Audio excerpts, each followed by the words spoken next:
A $13 billion backer just called the White House to report their own star investment for building a cyber weapon. Yeah, it is wild. I mean, Amazon CEO Andy Jassy literally picked up the phone to personally alert the Treasury Secretary that Anthropic's brand new Fable 5 AI had a severe security flaw.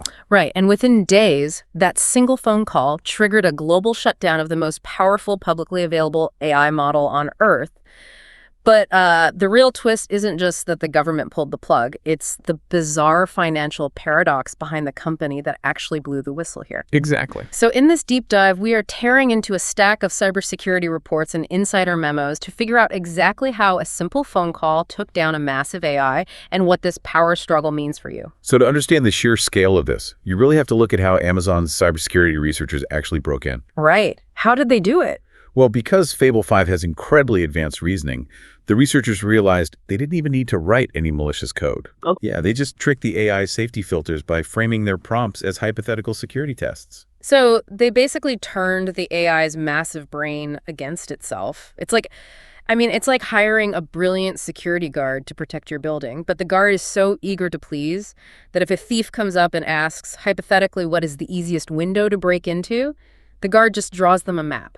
That is literally exactly what happened. I mean, Fable 5 was suddenly transformed into this automated system that scans open source code and just flags zero-day vulnerabilities for cyber attacks. Which is terrifying. Right. And if you are wondering why you should care about this, just think about the software you use every single day for banking or healthcare. Right, the critical stuff. Exactly. If an AI can automate finding vulnerabilities in that vital infrastructure, well, a bad actor doesn't need to be a master hacker anymore. They just need an internet connection and the right prompt. Which immediately turns a tech glitch into a massive geopolitical shockwave. I mean, following Jassy's alert, the Commerce Department didn't just ask for a patch. No, they definitely did not. They barred all foreign nationals, and that includes Anthropic's own foreign-born engineers, from accessing Fable 5 and its sister model Mythos 5. So Anthropic was forced to completely disable both models globally. But here's where the story completely goes off the rails. Mm-hmm. So former White House AI czar David Sachs revealed that officials directly asked Anthropic CEO Dario Amodei to either fix the vulnerability or take the model offline. Okay. And Dario actually refused. Wait, really?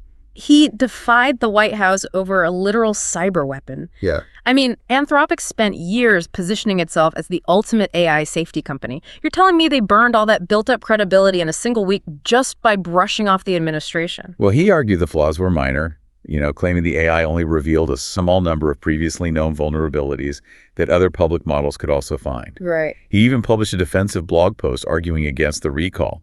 He was really trying to downplay the threat. But we have to look at the money here because the motives just do not entirely add up. No, they don't. Like, Amazon has a $13 billion stake in Anthropic.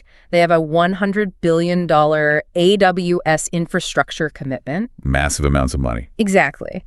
But Amazon also competes directly with Anthropic using its own Nova family of AI models. Right. So I have to push back on the official narrative a bit here. Like, are we sure this was a genuine national security emergency, or did Amazon just figure out a highly convenient way to kneecap their biggest competitor right before Anthropic's anticipated 2026 IPO, and, all while playing the hero?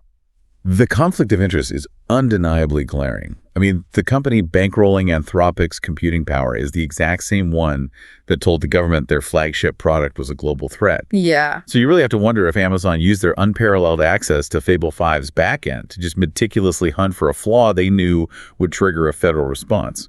It honestly looks like corporate sabotage perfectly disguised as a national security alert.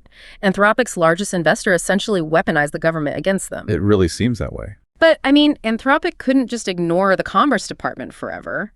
Shutting down completely kills their business. They must have cut some kind of deal to survive this. They did. The U.S. government eventually walked back the total ban. Okay. Commerce Secretary Howard Lutnick cleared Anthropic to release the more powerful Mythos 5 model, but strictly to government-approved trusted partners. So they survive, but they have basically been put on a very short leash. A very short leash. I mean, that is a massive step down from a global commercial rollout to hundreds of millions of people. Oh, absolutely. It changes the entire landscape. A commercial AI company is now effectively a defense contractor, whether they actually want to be or not. Which leaves you with this truly chilling reality to think about. If a startup's largest financial backer can use a national security back channel to shut down their flagship product overnight, who actually controls the future of frontier AI? Is it the engineers writing the code, the politicians making the laws, or the infrastructure billionaires holding the server?